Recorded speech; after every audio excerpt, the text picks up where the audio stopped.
श्री परमात्मने नमः। ओम श्री सत्य गुरुदेवाय नमः। देखिए क्या बता रहे भगवान, ये 15वें अध्याय का 9वां श्लोक। उस शरीर में स्थित हुआ ये जीवात्मा स्रोत, चक्षु और त्वचा को तथा रसना, घ्राण और मन को आश्रय करके अर्थात इन सबके सहारे से ही विषयों का सेवन करता है। कहते जीवात्मा जो है कैसे सेवन करता है, सेवन माने कैसे अपने अंदर ग्रहण करके ये ले जाता है। कैसे बता रहे, जैसे कि इन इंद्रियों से अपने को संयुक्त करके हर एक इंद्रिय में अपने को ये जोड़ा रहता है। एक इच्छा के कारण भरत धरी दुई देह, हत्ता से नर कैसे छुटे जाके अधिक समय। खाली भरत के राजा भरत जड़ भरत जो थे उनको सिर्फ एक इच्छा हो गई थी, उसके कारण उनको दोबारा जन्म लेना पड़ा। सबको देखो भरत का दृष्टांत मालूम है कि भरत राजा जो थे वो पहले भी बहुत बड़े एक राजा थे और फिर उनका कई कई जन्म भगवान देखो बार बार रास्ता दिखाते हैं कि देखो कि जन्म में तुमको थोड़ा सा अगर ज्ञान विचार हो जाए तो आगे फिर भगवान सुविधा तुमको देंगे। अब फिर देखते हैं अभी तुम्हारे अंदर मजबूती आई कि नहीं। तो ऐसे ही जड़ भरत जो थे पहले राजा थे तो इन्होंने छोड़ करके राजाई सब छोड़ करके, राजपाट को छोड़ करके, रानी और परिवार को सबको छोड़ करके कैसे जंगल में आकर के कुटिया बना करके भक्ति करते थे भगवान की। कहते थे ये जो है हमको भगवान से मिल करके एक हो जाना। रातों दिन भगवान की भक्ति में मगन रहते थे, हर समय भगवान के जाप में विचार में। लेकिन भगवान के भक्त के अंदर दया भी बहुत होती है। दया भी हमारी बंधन के कारण बन जाती है। जैसे बताते हैं संत कि भगवान की भक्ति कौन करता है, जिसका मन निर्मल हो जाता है, जिसके अंदर बहुत सरलता आ जाती है, सरल, और जिसके बहुत पूर्ण उदय हो जाते हैं, जिसके ऊपर भगवान की कृपा होती है। लेकिन बहुत सारे लोग तो क्या करते हैं, दिखावा के लिए भक्ति करने लगते हैं, मनोरंजन के लिए कि देखें ये जो सब लोग करती हैं, गाती हैं, बजाती हैं, भगवान की भक्ति करती, लाओ हम भी जाएं, हम भी। तो मनोरंजन के लिए बहुत सारे आते हैं, लेकिन भले को वो मनोरंजन के लिए ही आए, लेकिन भगवान कहते हैं हम उनका मनोरंजन नहीं रहने देते, हम उनके अंदर अपना जो है रंग डाल देते हैं, अंजन अपना लगा देते हैं। हमारे रंग के वो धीरे धीरे हो जाते हैं रमते रमते। तो ऐसे ही समझा रहे भगवान कि ये जो है वो भक्त जो थे तो वो हमेशा भक्ति करते रहते थे, भगवान की भक्ति। लेकिन एक दिन नहा करके आ रहे थे गंगा से कि देखा एक हिरनी जो है गर्भ को धारण करके, उसी में एक शेर उसके पीछे पड़ा हुआ था, गर्भ उसका पूरे दिन का था। अब वो बेचारी जान बचाने के कारण उसने नदी में छलांग, गंगा में स्नान लगा दी। नदी बहती थी वहीं नहाते थे, गंगा की सीट बही थी तो उसी में उसने छलांग लगा दी और छलांग लगाई, अपना तो कूद के निकल गई। लेकिन बच्चा जो था उसका वो नदी में ही गिर गया। अब पैदा हुआ बच्चा तुरंत ही नदी में गिर गया और तड़प कर रोने चिल्लाने लगा। तो इनको दया आ गई कि हाय इसकी माँ तो निकल गई, लेकिन हम अपने सामने इसको कैसे जीव की हत्या को करें, कैसे हम इसको जौन है छोड़ दें। उसको ले आए, उसको बढ़िया अपने पास रखा, उड़ाया घास फूस और वहीं पर आँच उस दे करके उसको ठंडक जो है गर्मी उसकी लाया शरीर में, उसकी देख रेख करने लगे। धीरे धीरे उसको जौन है खिला पिला देते थे, वहीं से फल फूल का रस निकाल करके धीरे धीरे वो हिरण का बच्चा धीरे जब मजबूत हो गया, खिलने कूदने लगा। ये बैठ के बढ़िया अपना जो भी अपना फल फूल खाते थे उसको खिला देते थे। जब बैठते थे भगवान की भक्ति करने तो उसको अपनी गोद में आसपास बैठा लेते। जब तक छोटा रहा तब तक इन्हीं के चक्कर करता था। धीरे धीरे उसी में ये रमते रमते बहुत प्रेम इनको हो गया। एक दिन क्या हुआ कि देखा कि इनका हिरण का बच्चा वो दिखाई न दे। भाई हिरण का बच्चा था, जब उसको झुंड मिल गया होगा हिरण का, वो उधर ही निकल गया होगा। जो उनके परिवार वाले जैसे भी उसके रंग रूप के मिले होंगे निकल गए। उसी को देख करके चिल्लाने लगे, हाय मेरा कहाँ चला गया हिरण का बच्चा, और हम उसके बिना कैसे जिएंगे, उसके बिना हम कैसे रहेंगे, तुम्हारे बिना तो हमको रहना भी नहीं आता। ऐसे रोने चिल्लाने लगे। और क्या किया कि शरीर का वहीं पर रोते रोते परेशान होते होते सब भक्ति भूल करके वो उसी में रमते रमते उन्होंने प्राण को त्याग दिया। उसी के कारण उनका अगला जन्म हुआ तो फिर उनका नाम रखा गया भरत। भरत नाम रखा गया। अब भैया जब इनको बने पूर्व जन्म की जो है सब याद गीता भी कहती है इस बीज का नाश नहीं होता। संसार के जितने भी ज्ञान है उनका नाश हो जाता, लेकिन इस आत्म ज्ञान का नाश नहीं होता। आज हमारे लोगों की भी अगर बुद्धि बनी है, जरा सा ये सुन रहे या जा रहे सत्संग भजन में रम रहे, तो ये हमारे पूर्व जन्म की कमाई है। कोई जन्म में हमने इसे कौल किया होगा, भगवान हम तुम्हारा भजन करेंगे, तुम्हारी शरण होना चाहते हैं, भगवान अपनी भक्ति दे दो, अपनी प्रीति दे दो, प्यार दे दो। तब भगवान ने कृपा करके ऐसे मति बनाई हमारी, ऐसा विचार बनाया कि हमको ये थोड़ा सा अच्छा लगता, लेकिन फिर भी अभी शर्त रख दी जाए इसके समय सत्संग भजन के टाइम तुम्हारे पति को तबीयत खराब हो गई, या पुत्र को कोई समस्या आ गई, तो क्या तुम उसमें ध्यान दोगे इस बात का? तो कहोगे ये भी तो हमारा कर्तव्य है। कितनी भगवान की करुणा है, जितना वो चाहते उतना हम कर भी नहीं पाते, फिर भी भगवान अपनी दया हम पर करते जाते हैं, बार बार अपनी करुणा हम पर बरसाते जाते हैं।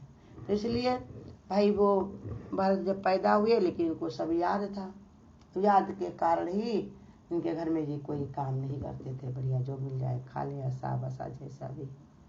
इनके 5-6 भाई थे बड़े बड़े। इनकी माँ जब तक थी तो वो इसे बचा बुच के इनको दे देती थी, जूठा जाटा जैसा भी। सब कहते देखो कैसे खाता पीता है, कितना हट्टा कट्टा है, वो बड़े अच्छुचंद रहते थे, कोई चीज का उनको चिंता फिक्र नहीं रहती थी।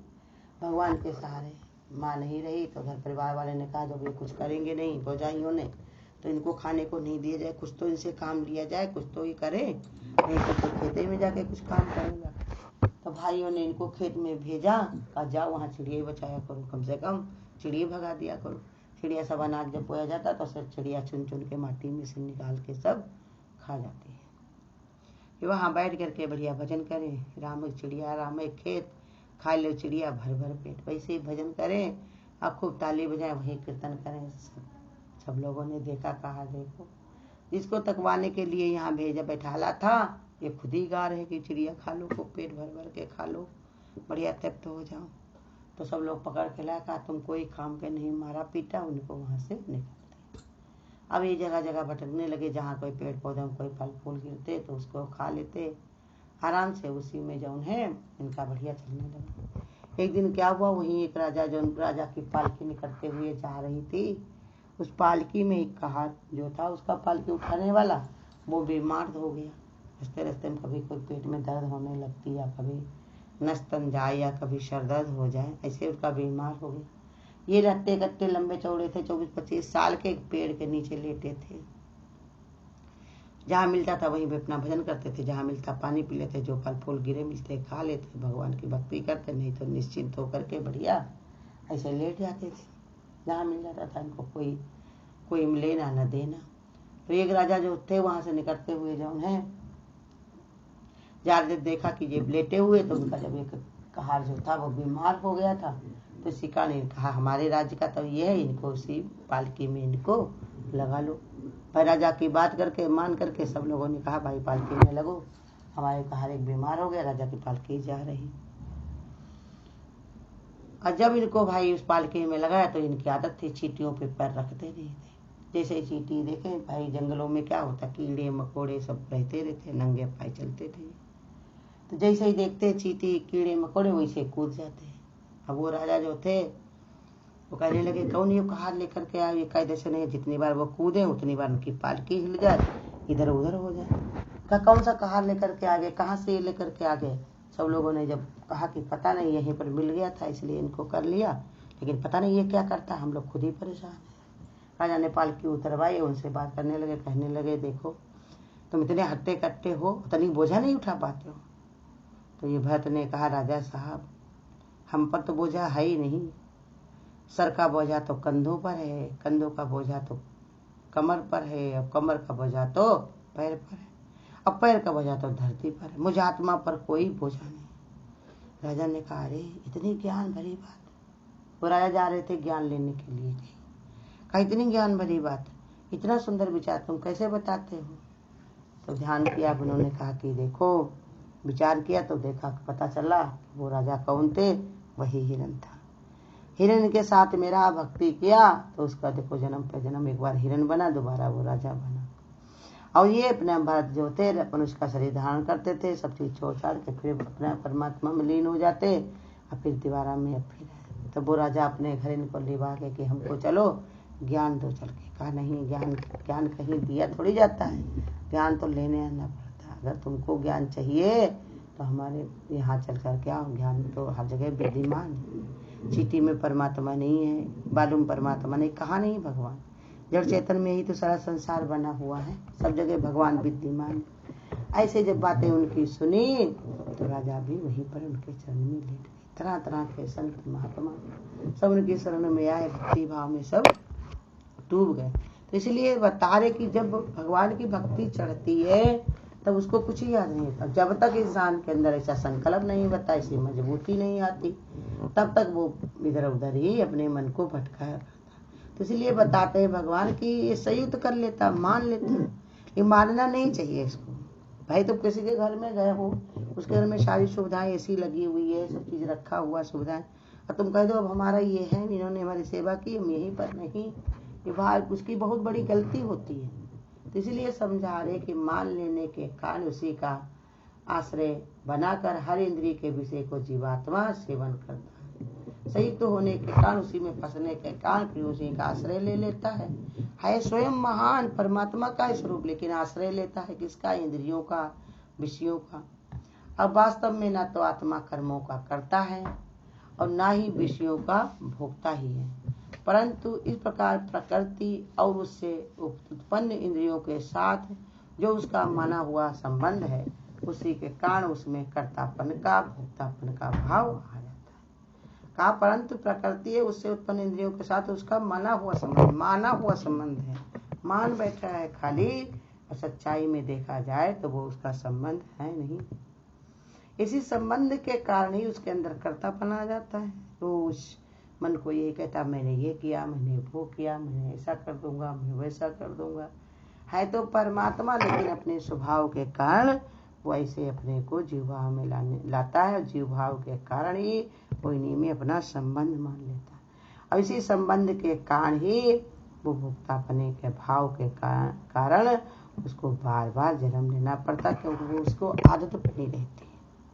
जैसे खाने पीने वाला कोई इंसान होता, उसको कितना मना किया जाए बाजार में जाके नहीं, लेकिन वो ढूंढ ढांड के कैसे न कैसे पहुंच जाएगा। शराब पीने वाला इंसान होता, उसको कितना मना किया जाए, कितना समझाए, लेकिन वो ढूंढ ही लेता कहीं न कहीं। देखो दूध वाले घर में चल करके देने आते हैं, लेकिन ये शराब वाले कहीं देने नहीं आते, लेकिन लोग ढूंढ लेते जाकर वहीं पर। तो ऐसे ही बता रहे भगवान कि जीवात्मा का जो आदत पड़ी हुई है, मान लेता है, उसी के कारण इसके अंदर कर्तापन आ जाता है, और कर्तापन के कारण ही उसको भोक्ता मान लेता भगवान। कर्ता सो भोक्ता, वही जन्म मरण में पड़ता है, उसी के कारण ही वो जन्म मरण में पड़ता है, और जन्म मरण के कारण ही भगवान ने कहा उसका दुख कभी दूर नहीं होता। मनुष्य का उद्देश्य ये होना चाहिए कि भक्तों में इसका प्रचार करे, अपनी भी बुद्धि को ये शुद्ध करे। लेकिन इसको अच्छी संगत ना मिलने के कारण, अच्छा संस्कार ना मिलने के कारण उसी में ये फंस जाता है। लेकिन आज गुरु हमारे मिले हैं, सबको समझा रहे कि अपनी आदत ऐसी बनाओ कि परमात्मा से प्रीति करो, वही तुम्हारा सच्चा साथी है। जीवात्मा का तो अपना घर ही परमात्मा है, अपना स्वरूप है। कोई बच्चा अगर भटक जाए तो रास्ता उसको अपने घर की ही लेनी चाहिए। ऐसे ही जीवात्मा जो हमारा भरमा हुआ है, इसको अपना घर ढूंढना चाहिए, अपने घर लौट के जाना चाहिए, ना कि संसार में बार बार आने जाने का कारण ढूंढना चाहिए। देखो कितने कष्ट उठाते हैं लोग। हाँ, बचपन में वो पराधीन, युवा हुए तो भी पराधीनता, अपनी जो जवानी में ही पराधीनता, कितने गड़बड़ कर देते हैं। और जब भी भगवान ने कहा मध्यावस्था में आते हैं बीच में, तो इतना जंजाल फैल जाता, लड़के बच्चे घर द्वार का। अब बुढ़ापा तो वैसे भी दुखदाई है, जो इस बुढ़ापे में पड़ा हुआ है उसके दुख का कुछ पूछा नहीं जा सकता, कि कब आया कब तक चलेगा कोई जानता नहीं है। तो इसलिए ऐसे भाव के कारण, ऐसे विचार के कारण ही उसमें फंस जाता। तो यही समझा रहे, माना हुआ संबंध है, कि मानना अगर छोड़ दे तो किसी से कुछ भी संबंध नहीं है।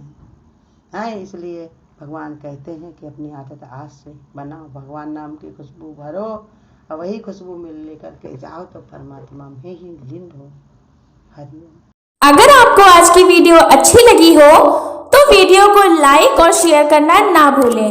आगे की वीडियोस देखने के लिए चैनल को सब्सक्राइब करें और नोटिफिकेशन बेल बेल को ऑन